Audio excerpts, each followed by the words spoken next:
What's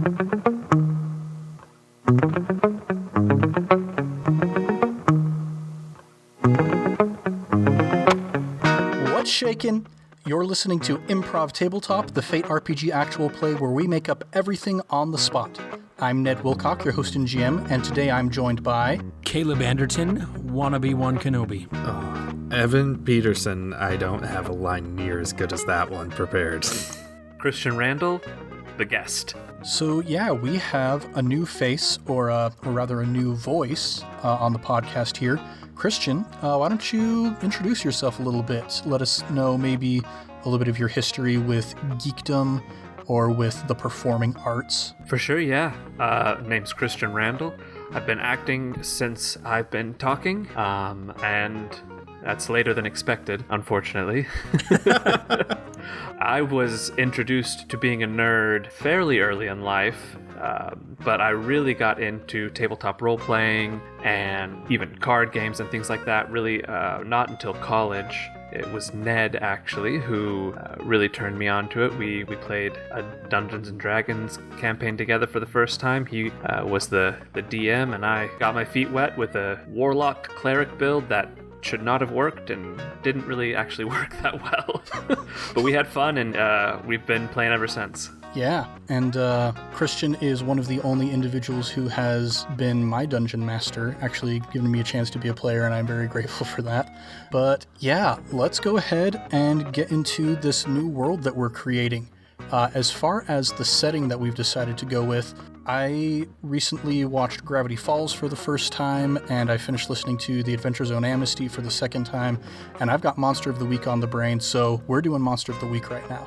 And this genre is a little bit of a broad one, so we've decided to combine that with Legos. Not necessarily a genre per se, but I think we can have lots of fun with it. So what we're going to do now is we're going to do our ideation. We're just going to tell some monologues, some quick stories about our lives that have something to do with either Monster of the Week and the tropes that come with it, or with Legos. And we're going to use the ideas from those monologues, from those real-life experiences, to inform the creation of our world. So I'll go ahead and start us off. I have quite a history of being a fearful child. Didn't like being outside by myself after dark. Very afraid of like the monster in the closet, that sort of stuff. And fast forward to when I was working at scout camp, and I lived in a tent for 5 summers in a row. And, it was great, an absolutely wonderful time. That's where I met Evan, and our friendship has been beautiful ever since then. But there were definitely a lot of kind of those little moments where, the sun has gone down and everybody's supposed to be asleep, but you hung out with your friends for a little bit too long, and you're walking back to your tent by yourself, and it's freaky. But there are a couple particular experiences that kind of come to mind. One being, we had this trail by the nature area called the Nature Trail, where we would take the scouts around, and it would be like, oh yeah, this is Solomon Seal, this is Heartleaf Arnica, these are service berries, you can eat them and they're awesome. But every Wednesday that would turn into the Honor Trail, where the troops would have an opportunity to go down this trail, and there would be staff members every so often holding lanterns, and you'd stop in front of them and they would say a little piece about what it means to be a scout. And which is really kind of creepy in retrospect. But the first time that they had me do it, I was standing at my post, and so appropriately, the point of the scout law they gave me was bravery. So I got to talk about how a scout is brave as I'm standing here alone on this trail for like hours at a time in the dark. If I learned anything from that experience, it's that you can face danger even though you're afraid, and that's what bravery is all about. The other quick experience, the first time I watched the Avatar series all the way through was at Scout Camp, and we watched a particular episode that is very creepy. I don't want to spoil it, but if you know Avatar, you probably know the one. It involves a moon, a full moon. We watched the episode and we're like, man, that was spooky. It's time to go to sleep. And we look outside and there it is, the full moon up above the lake. And we're like, let's watch another episode. And we did. So that's my long monologue. Let's go over to, yes, Evan. I was just saying I'd go next. Because you reminded me, I have another story to tell, but to make it real quick, That honor trail that you were just talking about, on the last day of camp, they would get rid of staff curfew so that we could clean up camp and take down everything. And I walked down that trail at like 2 a.m. and just for kicks turned off my flashlight. And I think that was the darkest place I've ever been in my entire life, was away from the camp on the trail out in the woods, no flashlight at like 2 a.m. And it was pitch black and indeed very spooky. The darkest place both physically and mentally, I would imagine. Kind of, probably. Yeah, a little bit. But I was thinking more about Legos because growing up, my family didn't necessarily grow up poor, but Legos definitely would have been a bigger purchase for us. It probably would have been more of a birthday, Christmas type purchase, kind of a bigger event. And I never really knew much about them or had a desire to play with them. So I always had other things I wanted to ask for at Christmas. So I never really put Legos high on my list. So I never had Legos growing up. And I have a good friend who is very into geekdom, and he collects figurines and different Star Wars figurines, things like that. And he collects Lego sets. And like for his birthday, his wife got him the Millennium Falcon, the super rare collector's one that's super expensive. And all my friends were talking about how much they love Lego, and I mentioned I'd never done one. And so my wife, for my birthday, got me one of the ships that carries the Avengers. It's not like the huge one, but it was it was like a mid-size kit.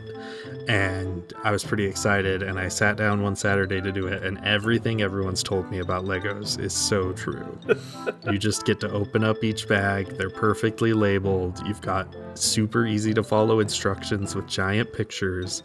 And I spent like 4 hours just zen out of my mind, not a worry in the world.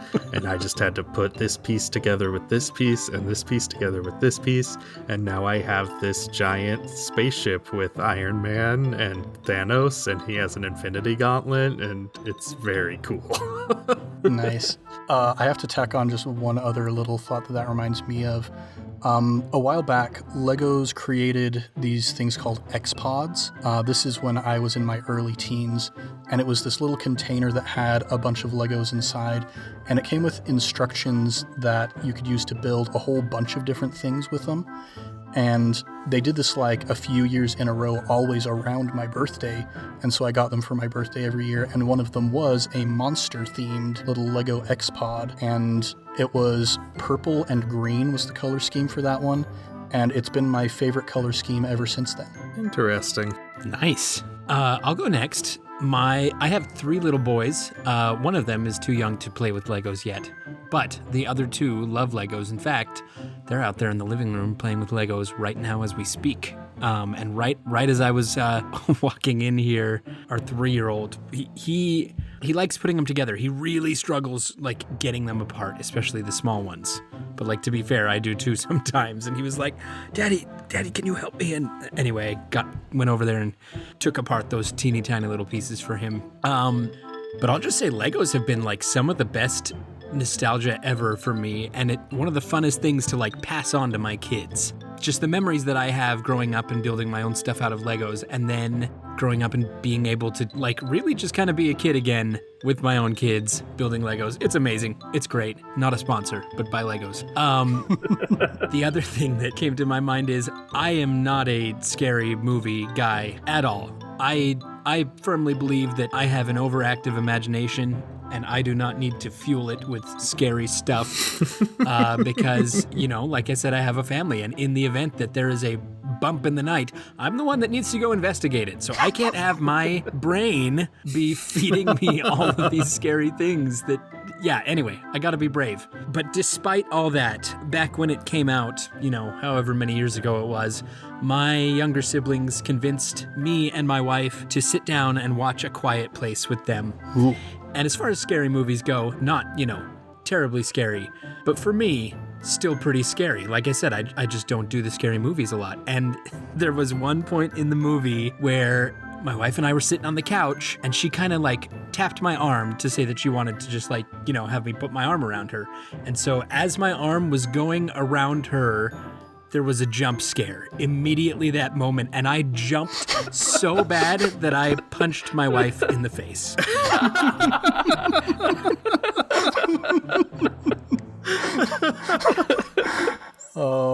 props to Rachel, the real hero. Yes. Oh, man. True story. That is amazing. I'm kind of with Evan. I never played a lot of Legos growing up. I remember vaguely, I think, Bionicles for a second there. Yes. Definitely did that one. Oh, yes. But when we talk about Monster of the Week, the first thing that pops in my mind with the spookiness and the scariness is my grandpa. He, just because growing up... Is he a spooky and scary man? He really... Well, he would always say, don't let the truth get in the way of a good story. And so he was always telling us stories. I mean, my dad would grow up thinking, oh, yeah, this happened to my dad, but find out later it was just something he'd pulled out of an old magazine he read or something and just claimed it was his own story. But one thing I do remember that he actually did to scare us is we used to go down to my grandparents' place down in Arkansas every Thanksgiving. And he had a big property there. I don't know how many acres, but a lot. And there was a cave on it. And so during the day, we all went out to the property, went to the cave. And, he did a few jump scares and got us a few times. And then that night we were going back and he was telling us a story. Oh, yeah, used to be an old Indian burial site. And the haunt's still haunted. There's ghosts and all this stuff. So he was just, building up our suspense and getting us scared. And at the time, my grandma was going through chemo for breast cancer, and so she had a lot of wigs around the house.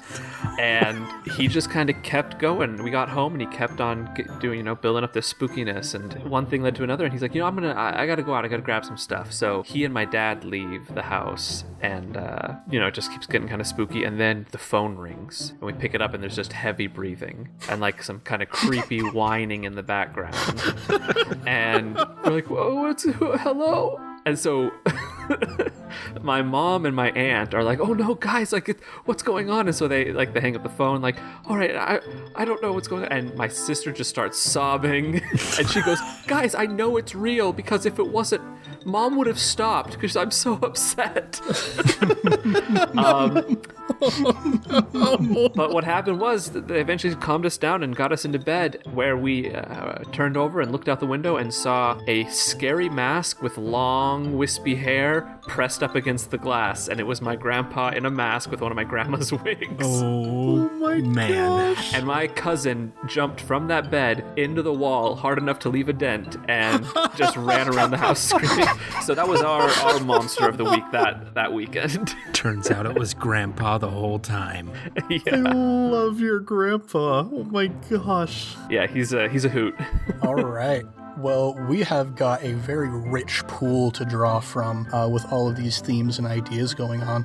So let's go ahead and start fleshing out what our world is looking like. The idea that comes to mind for me is you guys being Legos, you're probably going to builder camp for the summer or something where you can get your builder badges and learn how to become, strong, upstanding plastic citizens and whatnot. And one of you, the builder master, is your grandfather. And he's kind of a creepy, crotchety, Grunkle Stan-esque old man who likes to scare people. I mean, that's pretty broad. We could start there, but do you guys have any other ideas that you want to kind of inject into this world that we're creating before we make the characters? Freaky stuff happens at the full moon. And obviously the full moon is going to be happening. You can look up there and you can see the aliens bringing block by block to help build the moon from being just a crescent until it's finally the full moon. So yeah, now we've got our world figured out. We're going to create our characters. And one thing that I want to try out this time, last time we played, I really enjoyed how Evan, for his stunt, he had this satellite phone that he could use to contact anybody. And in the book, it sometimes encourages that maybe your stunt is based off of a piece of equipment you have. So I want to try, when we define our stunts, choose a piece of equipment and have your stunt be based off of that. I think that could be something fun to play around with. And if we like it, maybe we'll keep it. If we don't, it's improv. So let's start with Caleb. What kind of character do you want to have? I would like my character to be one of the Builder Masters. I've been watching a lot of Critical Role lately, or listening to it, and so I think his name is going to be Master Brickithon. Oh my gosh. Oh my gosh. Evan doesn't watch Critical Role, so he has no idea what's going on right now, but I love it. I was about to say there's probably some of our audience that don't either, but they're listening to an RPG podcast, so. It's just a pun. It's okay. You're not missing anything. It's just a powerful, powerful name. And I'm thinking for a high concept aspect for this guy, His high concept aspect is going to be oldest and wisest. I like that. And I think that's going to give us a good contrast. I think I want this other builder master that we've already talked about to be your brother. Ooh. So you're the oldest and wisest, and he's the oldest and crotchetiest. I like it. All right. What is something that gets Master Brickithon in trouble on occasion? His trouble is being so old and wise, he has holes in his memory. So maybe when he's telling stories, he's not just embellishing, maybe he actually literally has forgotten on occasion. Yeah. All right. And now for our third aspect, we're going to do some audience suggestions. It's a great staple of improv performance. So we've gotten some suggestions that we're going to offer to our characters, and then we're going to choose some of those. So Caleb, for Master Brickithon, do you want to have the aspect one good eye, one better eye, everybody loves me, sometimes too much, or honest to a fault? I really like one good eye, one better eye. All right. So he may be old and he may have holes in his memory, but he's very keen-sighted, very perceptive. So with these traits that we've established for him, what's his +3 approach going to be? I think that it's going to be clever. Old and wise, a clever man. I like it. And for your stunt, do you have an idea of what kind of piece of equipment you might have and what advantage that might give you? He has a book, the Tome of Tutelage, and he can thump any student on the head and impart some of his wisdom. Nice. Learning by osmosis. Yeah. Beautiful. So we've got Master Brickithon, the Builder Master. Let's go ahead and go over to Evan. What kind of character are you going to have? His name is Pilfer, and he's a pirate Lego. Nice. His high concept is a new crew everywhere I go. So he doesn't have like a team of people always with him, but whenever he's in a new group of people, he treats them like his crew. So kind of like he's in charge, but he also has a sense of camaraderie with them. Nice. That also might imply that he's pretty new to this troop here. Hasn't been with these builders very long. Yeah, absolutely. Okay, I like that. What's something that gets Pilfer in trouble? He has a peg leg. Dude. That's it. He literally just trips and falls. I never did have a Lego minifigure with a peg leg, but I always enjoyed them. Just taking the time to redo the molds just so you can have a peg leg on this Lego minifig, I really appreciate that.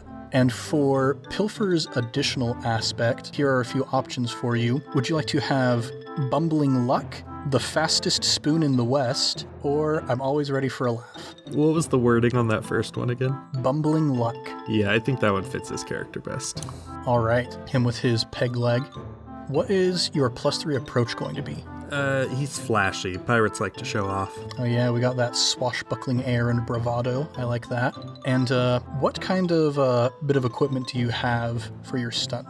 He has a ship, of course. So he can travel across the water very quickly. Nice. The waterfront staff are really going to get along with this guy, I would imagine. Yeah. Cool. And that brings us to our final character. Christian, what kind of character are you going to be? I'm hoping to be one of the new builders coming in, one of the younger guys. I'm hoping to go with the name Oleg, the good old Russian. I see what you did there. Russian foreign exchange student. So yeah, he's gonna be coming in, seeing what this new world is like and how things go here. All right. What's our defining characteristic, sort of high concept aspect for Oleg? The brick builds you in Mother Russia. He's all about believing that, yeah, the brick builds you. And I feel like that has a lot of implications that you could look into it. Maybe some spiritual aspects, some self-motivation kind of stuff. Maybe there's like one giant brick up in the sky from which all smaller bricks are descended or something. Yeah. All right, what's something that gets Oleg in trouble? He has a hard time sometimes with these new friends and the way they talk, so he sometimes will misunderstand common words or phrases, and if someone's telling him to do something, it may lead to some hijinks and tomfoolery. You gotta have somebody who doesn't understand the language in any good farce, right? Absolutely. And this being Monster of the Week, obviously it's gonna be a farce. Also, we're pairing him up with a literal pirate. Yeah. Oh my gosh.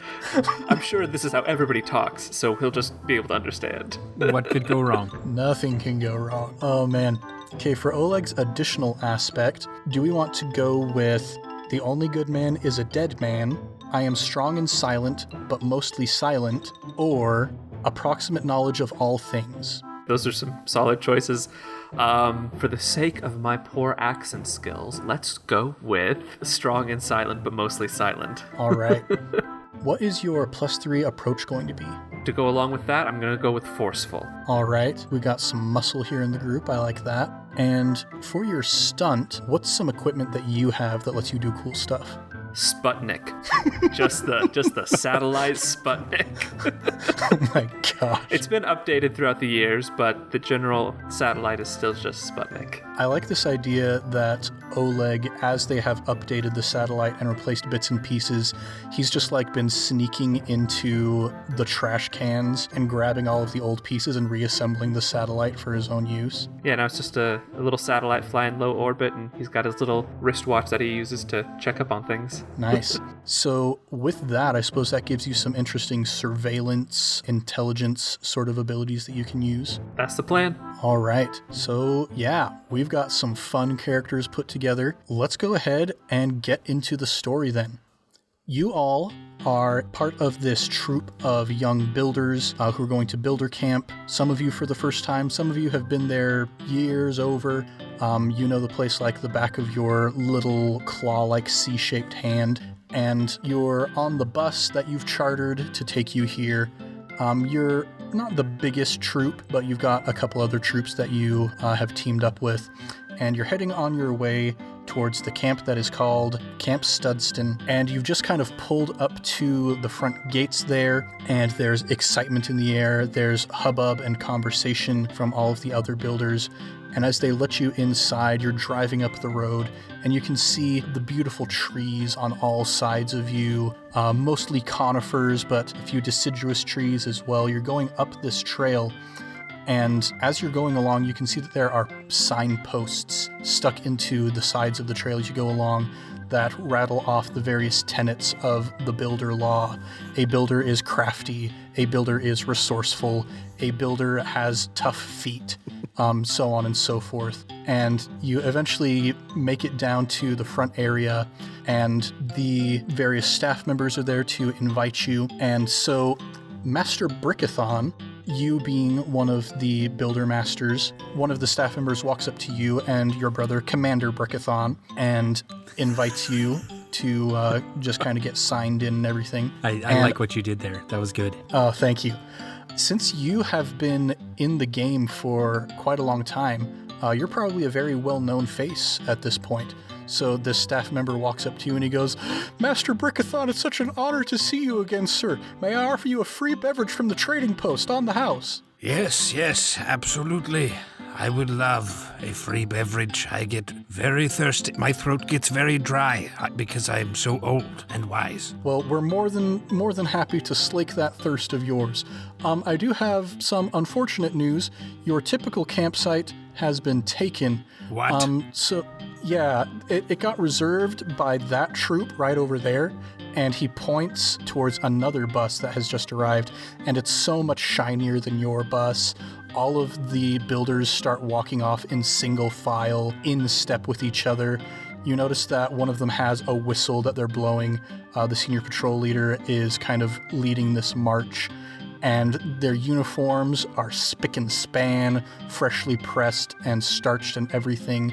They've got their socks up to like their knees, just really uptight, highfalutin looking troop here. And as they're walking towards another staff member to check in, the builder master of this troop turns towards you and just gives you a tip of his hat and continues walking off. And the staff member says, "Yeah, they got the campsite that you usually get, so we had to put you in the haunted campsite. I mean, it's not really haunted. It's not haunted. We just call it that because we ran out of names." I see. Looking over at the snazzy group, I was previously informed that the Brick-a-Brack troop would not be attending this year. And Commander Brickithon, your brother, nudges you in the gut, and he goes, "Come on, bro, we can take these guys. We have so much more life in us. Look at them. They're just like they came fresh out of the molds." Yes.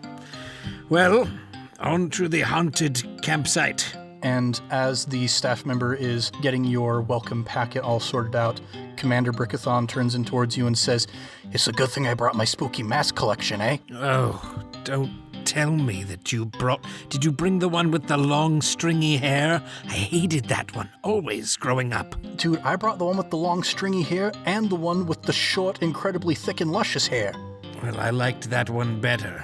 Don't worry about it. I mean, sure, there are rumors about how every time a troop ends up in this campsite, one of them goes mysteriously missing during the middle of the night, but that's a bunch of hooey if you ask me. Yes, I'm not one to believe in such things myself. And so you guys are finishing up, and we go back over to Pilfer and Oleg. You guys, while you're waiting for your builder masters to get all of your check-in figured out, you're watching all of the activities going on. There's a beautiful lake out there with canoes and ships sailing on it. You look far out into the depths, and you see what appears to be a serpent-like head kind of rear out for just a moment before it goes back underneath the water, trailing its serpentine body behind it. You look over and you see there's the shooting range where people have cannons and bows and arrows and laser guns and all kinds of fancy Lego implements. And you see right in front of the lodge, there appears to be a ceremony going on, a court of honor, where one of these builders is receiving his next rank. And he's standing there firmly at attention as his builder master steps up. He pops his head off very gently, pops his torso off, the one that had the old Tenderfoot insignia on it, and he pulls out a brand new torso with a nice, shiny stud right on the front of it. And he pops that on top of the legs, pops the head back on top, and then pops a hat right on the very tip, the cherry on the cake, as it were. And all of the other builders in this troop start clapping and applauding, and this young boy up here, yeah, their hands, as they're like clacking them together, it's a weird clapping noise, because they're just like these weird claw things. But there's a lot of excitement, and this young lad leaps up in the air with joy as he looks down at his shiny new torso. And then eventually, Master Brickithon and Commander Brickithon come back over to you, and your campsite is ready to be inhabited. All right. We are at the haunted campsite. Oleg and you piratey man. Pilfer, yes, thank you. Please to get our tents and our provisions set up and all ready, because I am hungry. I cannot go too long between meals. When do we get to go on the water? Not until tomorrow. That's not soon enough. Hello, water? What about water? Oleg, look out at the lake. Don't you just want to ride upon it? To master her beautiful waves? Yes. Of course you do, Sonny. Waves? That's why you're me new first mate. Mate? Aye, my right-hand man. No, I right? Left hand. No, like, here, first duty, carry me bags to the campsite. And I plop my bags in your arms. Okay. And Oleg, as you're carrying the bags, you feel something start rustling around inside of them. Hello? Bag?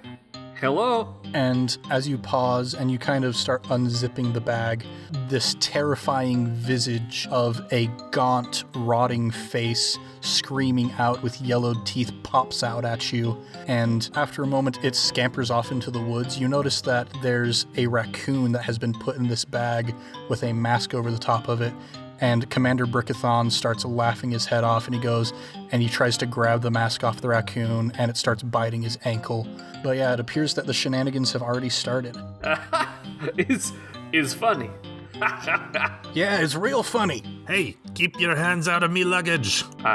Okay, I drop it for you. Not you, him. And Commander Brickithon sidles up to you, Pilfer, and puts his arm around you and says, "Now listen, kid, I know you're new to this crew, but there's one thing you gotta learn. It's all about levity. Don't take yourself too serious. Have a little fun." And he kind of gives you a noogie on top of your head. I know how to have fun. You should have seen me in the Barbados port last spring. Oh, man. Barbados. That was a good time. Those dames. Oh, baby. A different one in every port. I like you. We're gonna get along just fine. Aye, we will, if you keep your hands out of me luggage. Don't worry about it, kid. It's just a little prank. I hop over to my luggage and zip it up. After all, from what I understand, I'm the least you have to worry about in this place. And he steps out, and you all kind of start getting a good look at this campsite here. And in stark contrast to all of the beautiful greenery that you saw walking in here, the trees here are gnarled and barren, the bark stripped off, leaving just this bleached white bone-like surface on all of the trees. There's just straight up crows and vultures perched in all of these branches, waiting for you to enter in. And we're going to go ahead and set up some aspects for our haunted campsite here, because this is a place that we're going to be in for quite a bit during this campaign, I have the feeling. So we're going to go around and we're going to create some aspects, and we'll roll to create an advantage after each one. So let's go ahead and start with Master Brickithon. As you look around this campsite, what's one of the first weird, spooky things you notice? I noticed that there is already a campfire going, and we did not light it, and it seems to be ever burning. All right, so the aspect that I'm going to give us for this is going to be called, was that there before? Nice. And now go ahead and roll to create an advantage, unmodified against a difficulty of 0, just to see how advantageous this is going to be for you. +1. +1, nice. So the aspect is created, and your team gets a free invoke on it as we eventually move forward. Let's go to Evan. As Pilfer the Pirate looks around at this campsite, what's something that catches his eye? Despite the fact that everyone insists it's not haunted and constantly debates whether it's actually haunted or not, there's just straight up ghosts just kind of hanging out. We're not really sure. Maybe. It's all a folk's tale. It's not true. Okay, I'm going to call this aspect, Don't Bother the Locals. I like that. My roll for how advantageous that is a -2. Okay, so it exists, but the opposition is going to get a free invoke on this aspect when we eventually come to that. In our last campaign, I also made an aspect that got used against us heavily, so maybe I need to start thinking of these a little more strategically. Hey, there's got to be, something for the opposition. Yeah, no, that's, one of the core tenets of the Fate system is fiction first. Do what's cool, and then the game will respond to it. It does make sense that us trampling into a bunch of ghosts' home would not go well for us. All right. And Oleg, as you look around this campsite, what's something that catches your eye? The first thing he notices is how much it feels like home. It just looks so familiar and welcoming, just like the good old country. All right. So the aspect that I'm going to give us then is that old world vibe. All right. So now go ahead and roll your dice. +2. Nice. So you guys are going to get a free invoke on this aspect as well. So yeah, with that old world vibe, you're looking around, and it's kind of Grimm's fairy tale-esque. There's actually you peer off into the distance and you can see there's straight up a shack, this hut that's been built that has some smoke rising up from the chimney. It's way further back into the woods, just these bleak, barren woods. And as you're peering out into the distance, you can see there's movement going on back there, but you can't quite make out what is causing that movement.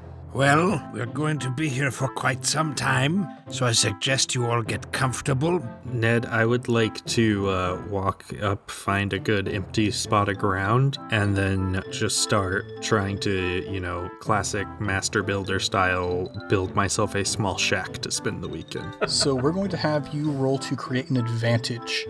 I got a 0. 0. So you reach around and you're looking for good materials to work with, and you find, there's some old branches that are kind of rotting and spongy.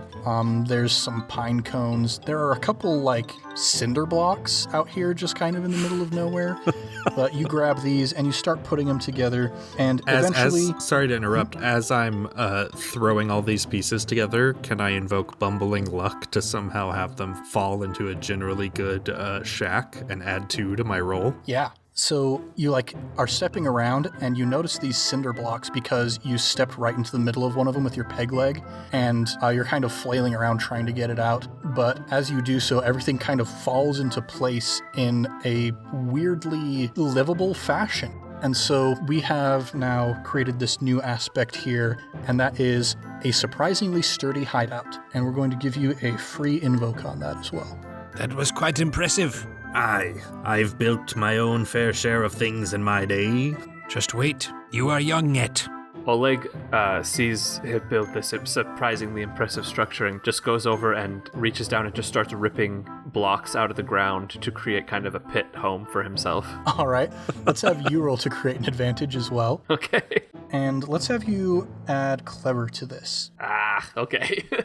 That is a 1. All right, so your construction is much simpler than the one that Pilfer was going for, and it's definitely a bit more rough around the edges. I mean, it's a pit in the ground, but you've managed to cover it up nicely, and, you wanted it to feel like home, so you've constructed a nice little bunker, kind of a bomb shelter area here. So the aspect that we're going to give you is to the bomb shelter, and you guys are going to get 1 free invoke on that as well. And Master Brickithon, as this is going on, you look over and you see that your brother is trying to set up his tent, as opposed to, the sort of raw ingenuity that you're seeing from these bright young minds. He's just got this tent that he bought from the store back like 40 years ago when you guys first started working with the builder program. Oh my goodness, he rolled a -4. So he starts setting up this tent, and as he's doing so, he's like, I didn't want to mention this to you so you wouldn't worry beforehand, but I actually lost the canvas to the tent. Don't ask me what I was doing, but I found us a better canvas. And as he's setting up, you see, it looks like he's taken billboards, like the material they use to create billboards, and they've got like torn grommets. It looks like he just ripped these off of the billboard structures themselves and has fashioned them into kind of a wall tent sort of size. And as you're looking at what these billboards were advertising, it looks like they were advertising a spook house, like around Halloween. It's got these big phrases all over it that say things like, "Ghouls and ghosts, come here today," that kind of stuff. So just this big ol' advertisement for all of these strange, creepy things out in the woods to come and find you. I see. Well, that is what I get for trusting my brother with my lodgings. Hey man, don't worry about it. The lodgings may not gonna be great, but I got some snacks for us. I'm not gonna worry about that Cisco garbage that they give us from the commissary. Oh yes, I am quite hungry. And he reaches into his pocket and he pulls out one of those Lego drumsticks. And he says, "Here you go, bud, just for you." Oh, just like Mother used to make. Thank you very much. Exactly like Mother used to make, straight from the factory. Ned, I'd like to pull out an entire fish out of my back pocket and slap it into a frying pan and hold it over the eternal flame. Go ahead and roll an overcome check to try and do a good job of cooking this fish in a pleasing way. And I think you can probably do that flashy if you do like some hibachi style flair. With the flashiness that I'm doing, it makes it a +4 total. Oh, booyah. So this fish is so wonderful and so amazing that not only have you created a delicious meal, you also gain a boost for yourself. The boost that I'm going to give you is an army marches on its stomach. Man, it's a good thing that we're building up so many boosts and free invokes for you guys here in the beginning, because things are going to go down later. Yeah, we're going to need these. I can tell. But yeah, now that things are kind of settling down, you see the moon up in the sky is starting to rise, and you watch as the UFOs are coming in with brick by brick, building it out to the full spherical shape. And it's so, so close to being there. You figure that if you were to stay up and watch, you could watch the last brick be put in place to turn this into the full moon.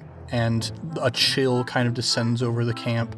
You look around at the other campsites, you can see columns of smoke rising up into the air, bright pockets of light against the darkness, little enclaves of warmth and jolliness as you hear laughter and jubilation coming from these other troops. And you look over and you see there's one particular campsite, an area that you're very familiar with, an area that you thought you were going to be staying in, and there's like these big, like those lights that are generator powered that you bring in on wheels and you pop them up, these big old floodlights. It's got those up there. You can see from here that the bonfire is just massive, sending up sparks into the sky, and you can hear what sounds like a marching band practicing over there. They're getting together to play taps for the night to let everybody know that it's time to get to sleep. And Commander Brickithon sits down next to you, Master, and he says, "Those schmoes over there, don't worry, we're going to teach them a lesson. We're going to teach them they can't steal the best campsite." The bric-a-brac troop has long been one of my many, many nemeses, and I plan this year to be the last that they will be my nemesis. "So are you saying we're finally going to pull out all the plugs?" I am willing to consent to plug pulling. And he gives a little chuckle, and you notice this entire time, as you've been distracted, he's got his big ol' Bowie-style camping knife that he's been sharpening on his whetstone. Hey, aye, Master Brickithon, might I speak to ye? Yes, yes, yes. What is it? I couldn't help but notice that other campsite. Yes, the bric-a-brac troop. What of them? Do you know what we would do on the sea to somebody that tried to take something from us? And I draw a sword. I appreciate the sentiment, young Pilfer, but we cannot be so overt here at camp, or we ourselves would be cast out. And at that point, you hear footsteps coming up towards the entrance to your campsite, and you turn and you see that same staff member that greeted you at the entrance. He is coming in, and he's got this flashlight that he's carrying in a very shaky hand as he's surveying the campsite. And he shows up, and he's like, "Hey, it's me. I'm your camp friend for this week. I'm going to be in charge of, making sure that you know everything that's going on, helping you with, your order of the..." Can't be Order of the Arrow. I mean, they've got arrows in Legos, right? Why not? Help you out with your Order of the Arrow elections, that kind of stuff. Excuse me, sir. I love your enthusiasm with the blade, but if you're not careful, I'm going to have to cut a quarter off your totem chip for that. Ah, you won't be cutting anything if I have something to say about it. Do you challenge me to a duel? No, that doesn't happen until Camp Games on Friday. Well then, have you brought us anything to help us with the full moon? Yes, of course. So we make special provisions for anybody who ends up staying in the haunted campsite. I've brought some stuff with you from the lodge. We're going to have you return it at the end of the week, so make sure it's in good condition. And he plumps down. It's like one of those big old military food tins that they use for bear boxes. And he pops it open, and he's like, "Okay, yeah, we've got some wooden stakes, some crosses, some silver-tipped arrows, some holy water here. Those things might come in handy for you guys. And, like I said, we're going to need them back. The council has restricted our budget a little bit this year, but, we're still happy to serve you all and give you the best experience possible here at Camp Studston." Thank you very much. I'm sorry. There seems to be a hole in my memory. I can't remember your name. Oh, my name is Scoops. Scoops. A good name. Ned, I'd like to jump headfirst into the bucket and start throwing things out of it all over my shoulders. The holy water, the stakes, a crossbow. And then as I pop out, I'd like to be wearing one of the scary masks and go, "Bah!" to Scoops. Yeah, go ahead and roll to overcome to see how spooked this guy is going to be. He's going to defend with clever to see if he notices your ruse. How spooked is Scoops? Do I add anything to mine? Yeah, go ahead and roll with flashy. Then that is another +4. He gets a +1, so you have succeeded with style. As you jump out there, which mask have you chosen from Commander Brickithon's stash? I chose the sea monster mask. Very fitting. It's kind of Japanese inspired, almost like a Gyarados. Beautiful. And so he sees you as you pop up and let out this massive scream.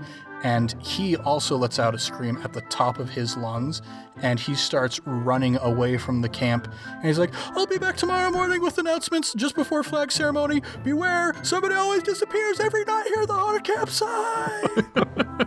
Well, Scoops is an excitable fellow. I'm sure we have nothing to worry about tonight. Pay him no mind. Pay? I don't have money. No, Oleg. It means don't pay attention to him. Don't worry. Don't worry. Worry? Don't worry about a thing. And And that's all I can sing, or else we're going to get flagged for content, blah, blah, blah. Oleg, you should have learned how to use one of these in your home country. And I toss him a wooden stake. I'd like to catch it and then, like, full Van Helsing style, just like twirl it around my fingers and like throw it up in the air behind my back, catch it, and just like slip it into my belt loop. Twirl it around your fingers. My 2 fingers, so it just goes between the 2 claw fingers. Pilfer, you notice as he's putting on this display, you can see in the mists behind him on the outskirts of the campsite, just out of the bright light of the ever-burning bonfire, you see a pair of eyes appear, glowing with this very dull, sickly yellow color. Oleg, on your toes! And I point as I grab a silver-tipped arrow. I jump onto my tiptoes. And as you turn around, you see something beginning to appear out of the mists. Something that you can't quite tell what the shape is, but there is darkness except for just these 2 glowing eyes. By this point, Master Brickithon, you and your brother have also noticed this going on. This creature starting to loom into the campsite. You can hear a ragged breathing noise, or is that 2 or 3 ragged breathing noises? And there's this rustling and plodding noise, these wet thumps coming from its direction as it moves. And that is where we're going to pick up next week. Thanks everybody so much for listening to Improv Tabletop. We'll be back next week with more adventures in the world of the Tension Builders. If you want more, go ahead and subscribe, maybe even give us a review. We would be as happy as an old man who has just scared a bunch of children out of their pants if you would go ahead and do that for us. We're also on Twitter at Improv Tabletop. If you'd like to suggest either a setting for us to play in or an aspect for one of our characters to use, like at the beginning of this episode, we had some suggestions that we pulled from. One of those could be yours. If you want to have that opportunity, just tweet about us using hashtag ImpTabSetting or hashtag ImpTabAspect. Let's go around and do a round of plugs. So lately, I have been paying attention to my fitness for the very first time ever, essentially, which is kind of a new, unique experience for me. And so I've decided that I'm going to go in whole hog, and I'm going to be creating some nutritional supplements that you can purchase from me. They are made of absolutely nothing but tapioca starch, because it's like, it's probably good for you. I assume it's good for you. I was in the store and I saw this on the shelves and I was like, that looks like a healthy thing.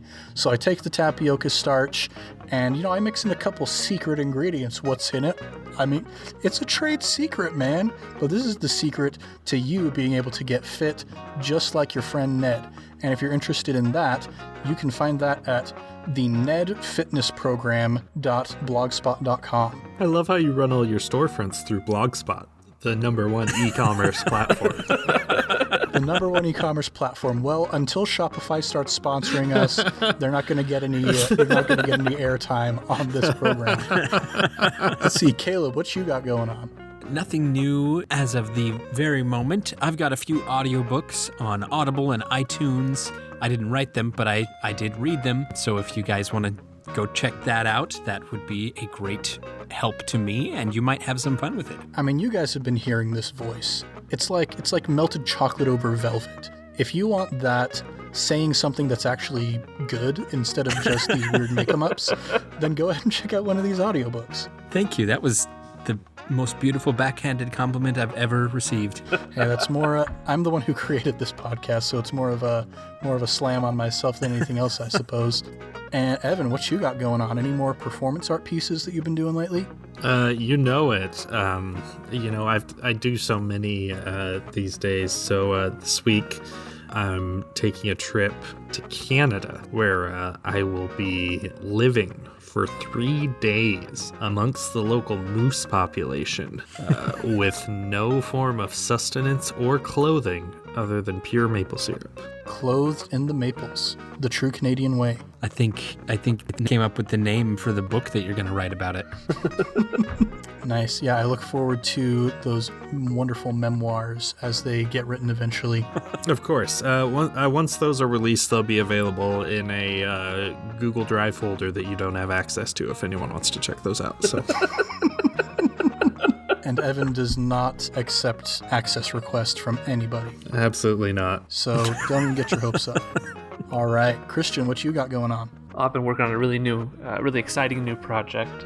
It's sort of a communal art experience. So together, we purchase pixels, and one by one, we're going to create an image. Once we do that, we'll do that again, probably about 23 more times. We're hoping for at least 3 million per image, and then we'll stream it together, and we will finally end the debate as to whether it is a GIF or a GIF by playing it and seeing what it reveals to us. You can obviously go ahead and start purchasing pixels now. Just scream into your headphones, and we will go ahead and put your order in. We already have your information. Wow. Dude. And when this gets put up on the blockchain as an NFT, that's going to rake in tons of cash. Oh, absolutely. That's where we're expecting to get our returns. The future is now, everyone. I'm sure I'm going to be getting in on that, and you all can be part of it too. Well, thanks everyone again for joining us here in the world of the Tension Builders. I'm Ned Wilcock, your host and GM, and I've been joined by... Caleb Anderton, the old wise man. Evan Peterson, the sassy pirate. And Christian Randall, the Russian? Question mark? Much love and stuff. We'll catch you next week on Improv Tabletop.